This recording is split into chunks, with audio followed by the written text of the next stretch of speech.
સુરત શહેર અને દક્ષિણ ગુજરાતમાં હવે પારો વધવાની તૈયારીમાં છે। હવામાન વિભાગે આગામી 4 થી 5 દિવસ હીટ વેવની આગાહી કરતા જ વહીવટી તંત્ર હરકતમાં આવી ગયું છે। સુરતની નવી સિવિલ હોસ્પિટલને એલર્ટ મોડ પર મૂકવામાં આવી છે। હોસ્પિટલ સંચાલન દ્વારા ગરમીના જળજળિયાનો સામનો કરવા માટે 10 બેડનો સ્પેશિયલ હીટ વેવ વોર્ડ તૈયાર કરવામાં આવ્યો છે। આ વોર્ડમાં વેન્ટિલેટર સહિત તમામ ઇમરજન્સી સુવિધાઓ ઉપલબ્ધ છે। હીટ સ્ટ્રોકના કેસ આવે તો ત્વરિત સારવાર મળી રહે તેની પણ વ્યવસ્થા કરવામાં આવી છે। દર્દીઓને રાહત આપવા માટે ઓપીડી અને ઇમરજન્સી વિસ્તારમાં 15 થી વધુ કુલર લગાવી દેવામાં આવ્યા છે। આ ઉપરાંત તમામ ડોક્ટર અને નર્સિંગ સ્ટાફને સનસ્ટ્રોકની કટોકટીની સારવાર અંગે ખાસ ટ્રેનિંગ આપી દેવામાં આવી છે। હોસ્પિટલના જણાવ્યા મુજબ કોઈ પણ ઇમરજન્સી કેસ માટે અમે સંપૂર્ણ તૈયાર છીએ। સૌથી મહત્વની વાત એ છે કે સુરત મહાનગરપાલિકા દ્વારા બપોરે 12 થી 3 વાગ્યા સુધી નો ગો ઝોન જાહેર કરવામાં આવ્યો છે। નાગરિકોને અનાવશ્યક બહાર ન નીકળવા વિનંતી કરવામાં આવી છે। બાળકોને વૃદ્ધોને ખાસ કરીને સાવચેતી રાખવા સૂચના આપવામાં આવી છે। જો બહાર જવું ખૂબ જ જરૂરી હોય તો ટોપી, છત્રી અને પાણીની બોટલ રાખવી ફરજિયાત છે। આ તપતી ગરમીમાં ડિહાઇડ્રેશન સૌથી મોટો ખતરો છે। તબીબોની સલાહ છે કે વધારેમાં વધારે પાણી પીવું, ઠંડી છાશ, લીંબુ શરબત જેવા પીણાનો ઉપયોગ કરવો, બહારનો ખોરાક અને તેલ મસાલાનો ખોરાક ટાળવો જોઈએ। ગરમીને હલકી ન લેશો, ઘરમાં રહેશો, પાણી પીશો અને જરૂર પડે તો જ બહાર નીકળશો। સુરતનું હવામાન હમણાં ખાસું મોંઘું છે, યાદ રાખજો। ધોમધકતા તાપમાં સહેજ પણ બેદરકારી પડી શકે છે ભારે। સુરતની સિવિલ હોસ્પિટલ 24/7 તમારી સેવામાં તૈયાર છે।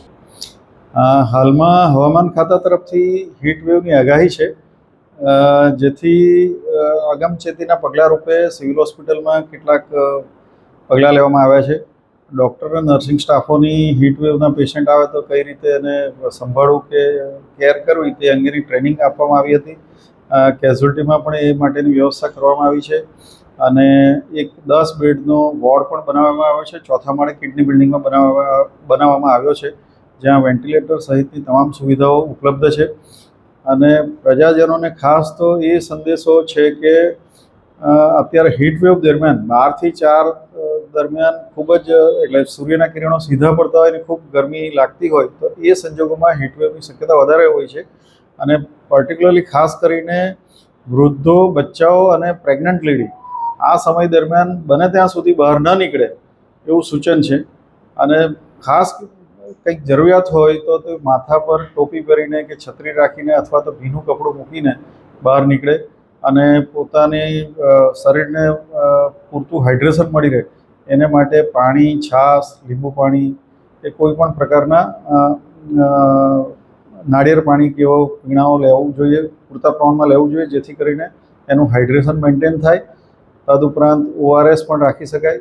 હોસ્પિટલમાં પણ એ રીતે ORSને બધું રાખ્યું છે, જેથી કરીને ઓરલ ફ્લુઇડ સારું જાય તો હીટવેવની આડઅસરથી બચી શકાય। અને ધારો કે હીટવેવનું એટલે એનો અસર થઈ જાય ને એ પ્રકારના પેશન્ટ આવે તો એને માટેની તમામ પ્રકારની સુવિધાઓ સિવિલમાં ઉપલબ્ધ છે। તદુપરાંત અમે સિવિલમાં એર કુલર, મોટા trauma centre, emergency medicine OPD, orthopaedic OPD જ્યાં જ્યાં વધારે ભીડવાળી જગ્યાઓ છે ત્યાં બધી જગ્યાએ મૂક્યા છે, જેથી કરીને વાતાવરણ થોડું ઠંડક રહે અને હીટવેવથી બચી શકાય।